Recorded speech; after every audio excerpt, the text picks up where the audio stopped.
Okay, hello, Ways and Means. Today is still May 1st, May Day, continuing also the opening of creamy season down the road. And I'm sure other exciting things are happening today. One of the things we're doing is a fun new procedural move related to the fact that there was some administrative typo type things in our S51 amendment that we want to correct. Since we have not fully submitted to the calendar yet, we're going to do a replacement amendment. So Kirby's going to take us through those little changes he had to make. Good afternoon, Kirby Keaton, Legislative Council. Yeah, so our changes start on page 8. This is draft 1.3 of the committee amendment for S51. There are 2 technical changes that were made. One had to do with one too many colons being present one after the other. So for the sake of clarity and proper drafting, the change that happened was that there was a subdivision 1 here that had required for the U.S. military income and U.S. military survivor benefits income exclusion, that the income thresholds would be for taxpayers in any filing status, as opposed to having different thresholds for married, filing jointly, and other single filing statuses.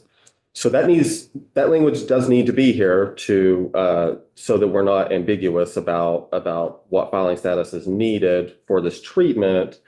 But it's better up here in the lead-in language than in a subdivision 1. And so again, previously it would say subdivision 1 was for taxpayers of any filing status, but then that was following this lead-in language with a colon.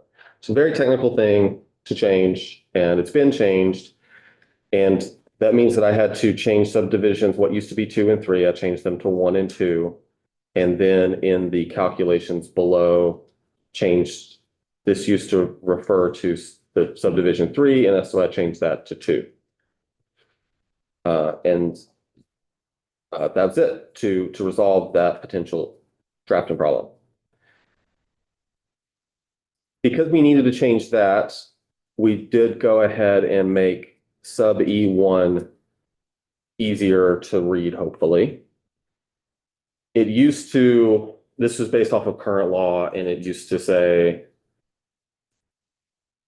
you can't take A or B and C, and oh yeah, you also can't take B and C, and unnecessarily complex structure to it, which I think has probably happened over time as things got changed and added.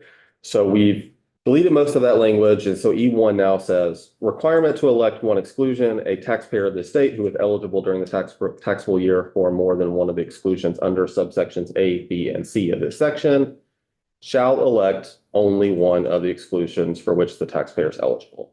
Succinct, plain, gets the entire job done that all of those other words were trying to do before. Just to be clear, subsection D is the one that deals with military retirement pay and survivors benefits. Yes, and we have that new provision that was there from before specifying that D may be taken regardless of whether an exclusion was taken under A, B, or C.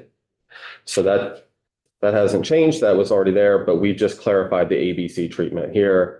And I'll say that this idea was first suggested to me as a clarification from Will Baker at the Department of Taxes, by the way, to give him credit for noticing a better way of structuring this, which is I totally agree with. Does this make any substantive changes? No substantive changes. The administration of the law in any way? The substantive changes between drafts 1.2 that you passed out earlier and this 1.3. These are all technical for clarity, and that's it. Thank you. Any questions for Kirby? Can someone make a motion to replace our previous amendment with this amendment? Yes. So I move to replace draft what was draft 1.2 with draft 1.3 for S51. Thank you. Representative Odie moves that we replace draft 1.2 of our amendment with draft 1.3 of our amendment to S51. Any discussion? Seeing none, if the clerk could please call the roll. Representative Brannigan. Yes. I will vote yes, as Representative Burkhardt, Representative Feltus, Yes. Representative Higley, Yes. Representative Polka, Yes. Representative Kimball, Yes. Representative Maslin is absent. Representative Odie, Yes. Representative Wazazak, Yes. Representative Canfield, Yes. and Representative Kornheiser. Yes.